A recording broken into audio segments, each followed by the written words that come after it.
I've had this item sitting on my desk for a while. I'm just now getting around to opening it. So this is basically a device for a PC that will let you use your Game Boy games on the PC. So let's get this open so you can see exactly what it's composed of. Okay, first thing I notice is on the top side of the box, they have a thank you card in here. But let's look at the actual hardware that is included. So it comes with the adapter itself. This looks to be a manual of some type.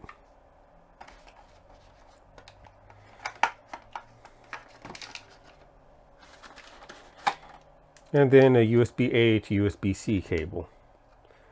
So the adapter itself, it actually does not seem to have a lot of components on it. Although the Game Boy cartridges themselves, they're relatively simple, so I wouldn't imagine a lot of components were really needed. I'm not sure if this only works with like the original Game Boy and Game Boy Color games, or does it also work with the Game Boy Advance. But let's take a look at the manual and see if it tells us anything.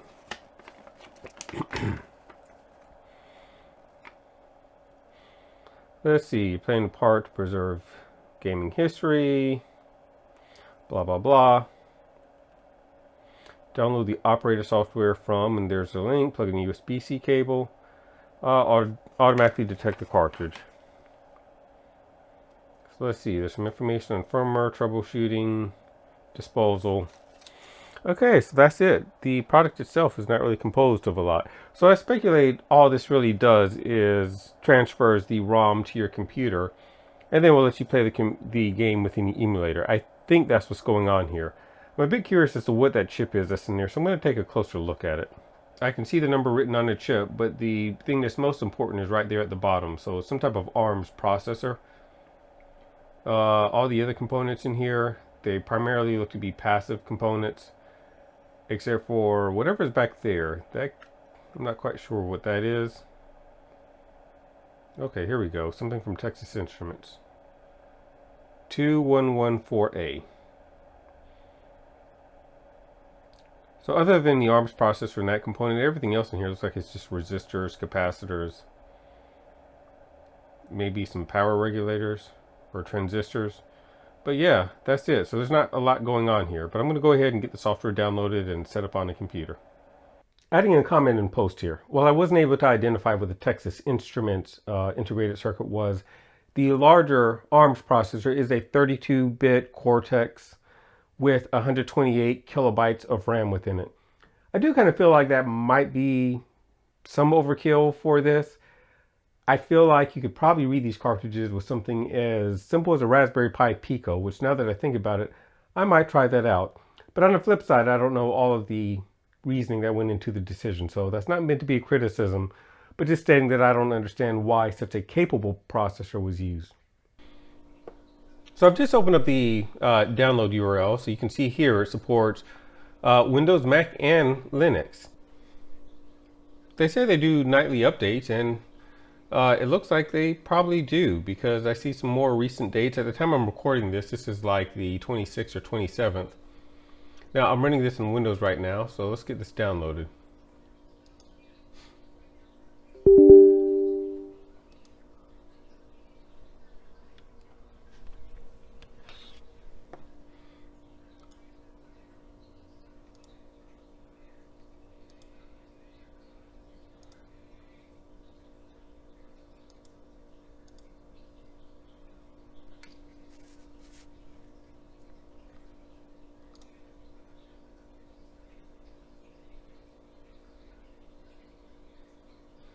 Okay, so the software is installed. I haven't connected the device yet. Let me get it connected and then see if this works.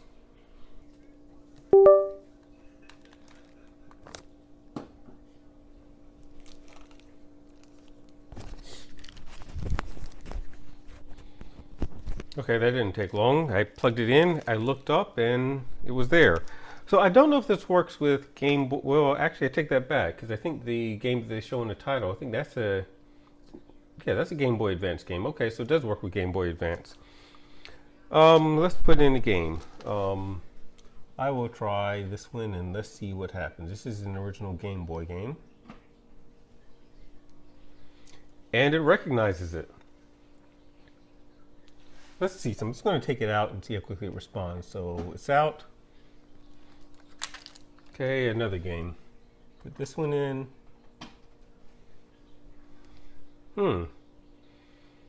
Okay, that's pretty good. So before I launch it, I think I'm going to get a game controller and get it plugged into the machine, and then I'll continue. I have no idea where I've left in this game. It was so many years ago that I last played it. Nevertheless, let's hit launch and see what happens.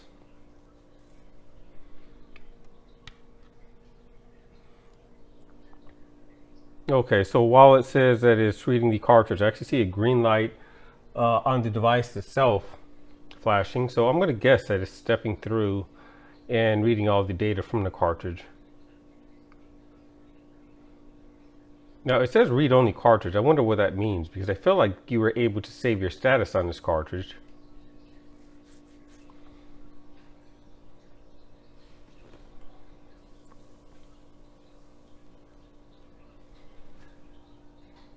Let's see what's going on. What does this do?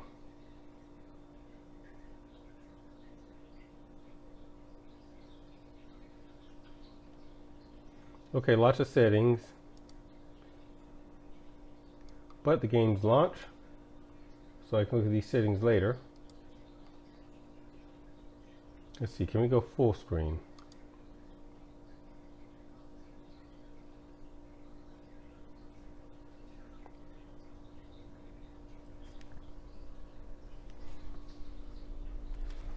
Now this time, is there actually, I'm not hearing any sound.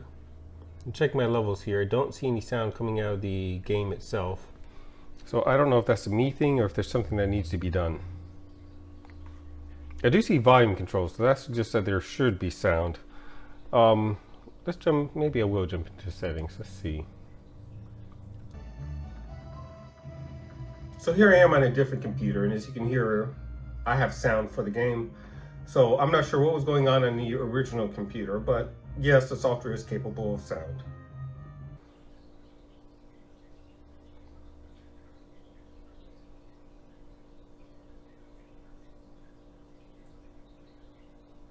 Ah, I see. So read only means that it's not going to write any data back to the cartridge. I can be okay with that. So that makes me think that I can keep entirely different saves on my computer and on the cartridge.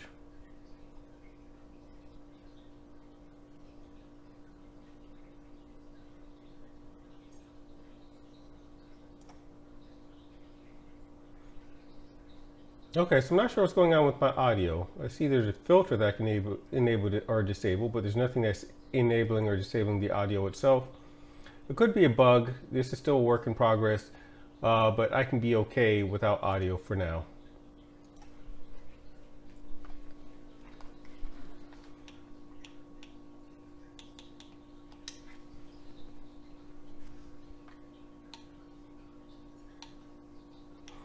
So from the looks of this, my save game data did come back over.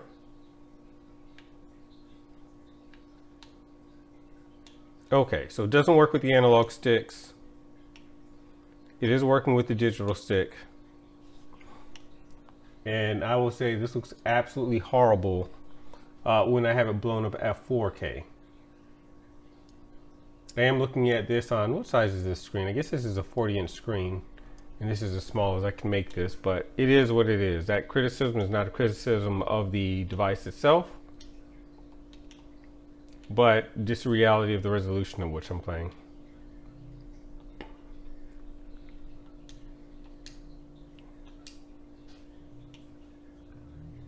I have no idea how to play this anymore.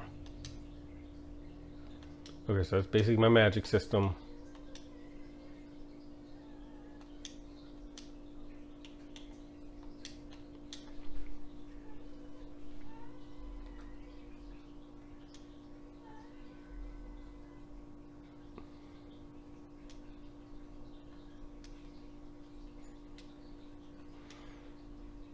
Okay, well this works. I think what I will do is I will exit from this game for now, and let's see how we exit. Do any of the additional buttons do anything? Looks like both of the, oh here we go. Save request. Not that I really need to save anything. Yes.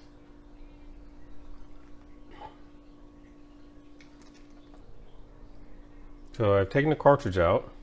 I wonder if it's safe to just rip it out like that though. It feels like it should be, because as far as I can tell, it transfers all of the data before you start playing. Putting a second cartridge in here, and let's launch it.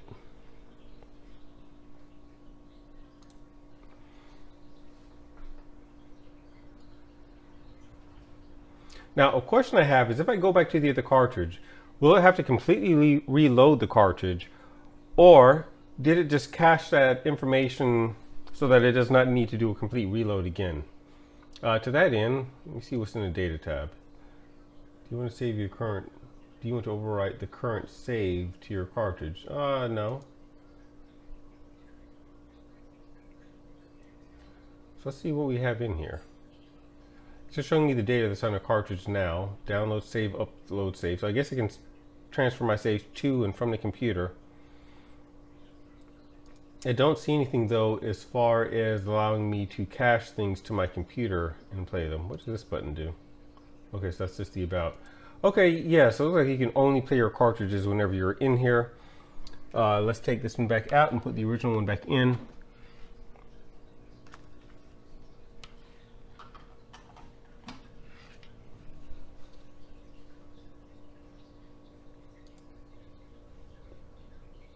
Okay, and it was faster that time. So it looks like the game, or the system itself, does cache cartridges after they've been transferred to your computer. Though I now wonder where it's putting them. I'll have to look into that. Overall, I think I like this device. It's a very consumer-friendly approach to enabling someone to play Game Boys on their PC. I imagine most of the people that are watching videos that I put up probably have the technical capabilities to set up an emulator, but this is probably a great product for those that do not. It looks like it also might not get into the same legal gray area as emulators do, since you can only play games that you have. In my case, I have plenty of those, so I'm not really worried about trying to source ROMs for anywhere else. But if you also have a lot of Game Boy games that you want to be able to easily play, then this might be a solution for you. I've got some other gaming related videos that I plan to put out, so stay tuned. Otherwise, most of the stuff that I upload is primarily going to still be programming, but in the coming weeks, you'll see some other game related stuff show up. Until next time.